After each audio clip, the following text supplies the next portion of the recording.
Durgapur community clinic এখন time 10টা বাজে, এখনও পর্যন্ত খোলা হয় নাই। আপনারা কোন তো দেখি এখন টাইম 10টা, এখনও পর্যন্ত আমি আইয়া যে আধা ঘন্টা ধরে বই রয়েছি। কারণ আমার অবস্থা কী তাইব, আমারও তো ফ্যামিলি আছে। মৌলভীবাজার জেলার জুড়ি উপজেলার বিভিন্ন ওয়ার্ডে কমিউনিটি ক্লিনিকের সিএইচসিপি বা কমিউনিটি হেলথ কেয়ার প্রোভাইডারদের দায়িত্ব অবহেলার খবর পাওয়া গেছে। এতে করে দিনমজুর ও খেটে খাওয়া সাধারণ মানুষ সহ সাধারণ রোগীরা প্রয়োজনীয় চিকিৎসা সেবা থেকে বঞ্চিত হচ্ছেন। সরেজমিনে দেখা গেছে ছোট ধামাই ক্লিনিকের রবনা বেগম সকাল 10টা 30 মিনিটে উপস্থিত হয়েছেন। কাশীনগর ক্লিনিকের প্রবীর রঞ্জন নাথ সকাল 10টা 4 মিনিটে উপস্থিত হয়েছেন। পূর্ব দুর্গাপুর ক্লিনিকের মনোরঞ্জন রুদ্র উপস্থিতি হননি এবং ক্লিনিকটি তালাবদ্ধ। ডাক্তারদের সময় মতো না আসা, এর ফলে ঔষধও পাওয়া যায় না বলে অভিযোগ করেছেন ভুক্তভোগী ও স্থানীয়রা।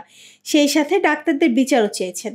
উপজেলা স্বাস্থ্য ও পরিবার পরিকল্পনা কর্মকর্তা ডাক্তার সমরজিৎ সিং এর সাথে যোগাযোগ করা হলে ফোন কলে তিনি জানান, বিষয়টি খতিয়ে দেখে প্রয়োজনীয় পদক্ষেপ গ্রহণ করার কথা। তবে আমাদের কমিউনিটি ক্লিনিকের যে তথ্য বা আজকে যে ভিডিও ফুটেজগুলো দেখেছি, এবং এটা আসলে কমিউনিটি ক্লিনিকগুলো আমাদের প্রান্তিক জনগোষ্ঠীর জন্য, যারা সাধারণ রোগী গরিব দুঃখীদের জন্য এই যে কমিউনিটি ক্লিনিক থেকে সেবা দেওয়া দেয়, সেখানে আমাদের কতগুলো ঔষধ মেডিসিনের মাধ্যমে এগুলা সেবা প্রদান করে থাকে।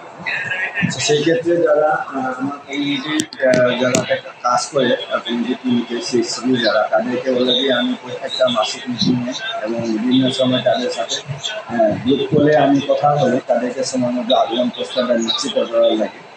সেই বিষয়ে আমি কোনো কম্প্রোমাইজ করি, মানে কোনো সাথ দেবে না। যদি কোনো সিএইচসি টাইম মতো এখানে বা আগমন প্রস্থান যদি না হয়, সেক্ষেত্রে আমি আপনার ভিডিও ফুটেজ থেকে আমি মানে সেই প্রশাসনিক ব্যবস্থাটা আজকের ভিত্তিতে আমি সেই ব্যবস্থা নেব।